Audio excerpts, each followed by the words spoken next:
Teka-teki penyebab kematian Kepala Biro Politik Hamas Ismail Haniyeh akhir Juli lalu hingga kini belum terjawab tuntas. Mossad, Badan Intelijen Israel yang selama ini diselimuti misteri dan mitos di kalangan intelijen internasional, diyakini berada di balik operasi senyap ini. Bisa dibilang hanya sedikit operasi Mossad yang terungkap dan seringkali baru terungkap setelah beberapa tahun kemudian. Israel sendiri biasanya berhati-hati dalam memaparkan kerja intelijennya karena takut mengungkap sumber-sumber terbaik atau bahkan merusak daya serangnya. Menilik sejarah, ada beberapa cara yang digunakan Mossad untuk menghilangkan nyawa targetnya, termasuk cara yang tak lazim. Apa saja ya kira-kira? Mossad bisa dibilang tidak hanya membunuh lebih banyak orang daripada agen intelijen negara lain manapun sejak Perang Dunia Kedua, tetapi kecepatan membunuhnya pun meningkat pesat. Betapa tidak, dalam waktu 10 tahun, Mossad berhasil melancarkan hingga 800 operasi senyap. Jumlah kematian memang tak pernah diketahui secara pasti, tetapi telah mencapai ribuan nyawa. Hanya saja, tak semua rencana pembunuhan yang dilancarkan Mossad berhasil, tak jarang juga mereka gagal. Sebuah operasi senyap Mossad yang gagal pada 1968 secara langsung terinspirasi oleh film The Manchurian Candidate pada 1962. Kala itu, Mossad merekrut psikolog asal Swedia yang dikenal sebagai ahli pencuci otak atau brainwash. Tugasnya hanya satu, mencuci otak tahanan Palestina dengan nama sandi Fatki untuk membunuh Ketua Organisasi Pembebasan Palestina atau PLO, Yasser Arafat.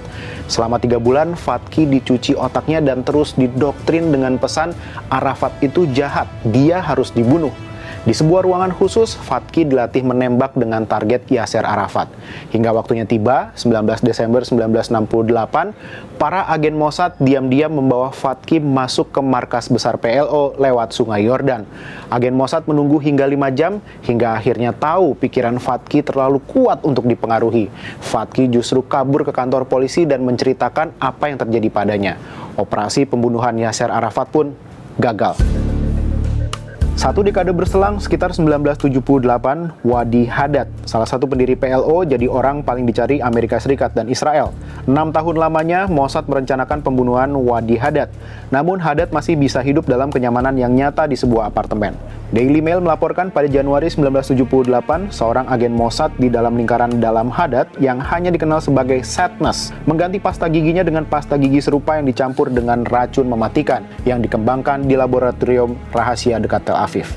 Setiap kali Haddad menyikat giginya, sejumlah kecil racun bekerja melalui gusi ke aliran darahnya. Sedikit demi sedikit, dia sekarat.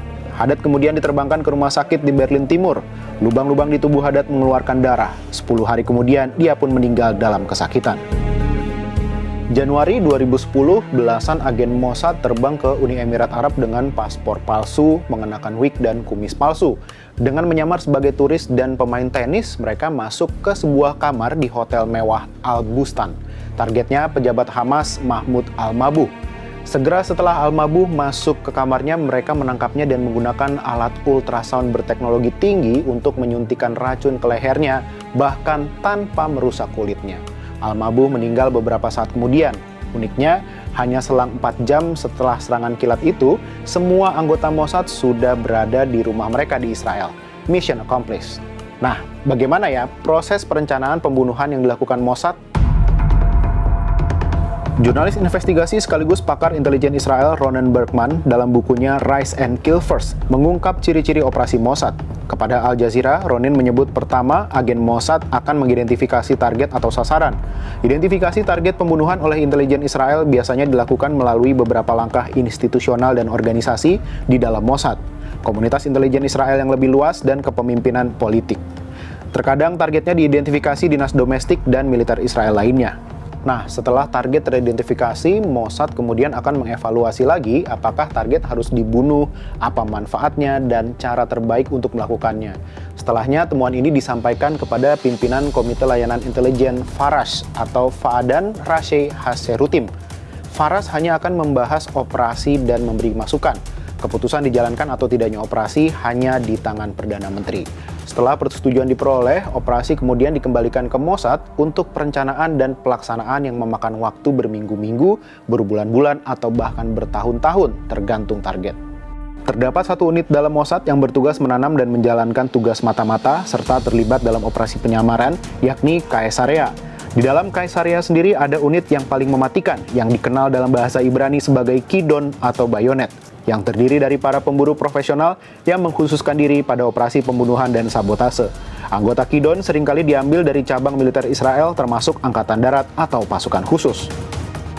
Tewasnya Haniyeh akhir Juli lalu bisa dibilang bukan sekadar tragedi, tapi juga sedikit menyingkap lapisan kompleksitas operasi intelijen di balik layar. Bahkan penggunaan teknologi mutakhir dalam setiap operasi intelijen Israel makin menegaskan betapa seriusnya upaya mereka mencapai tujuan strategis dan terus berinovasi dalam taktik operasionalnya. Bagaimana kelanjutannya? Tentu kita semua berharap eskalasi konflik ini tak semakin meningkat dan perdamaian di Timur Tengah segera tercapai. Sampai jumpa di Bahas Peristiwa berikutnya.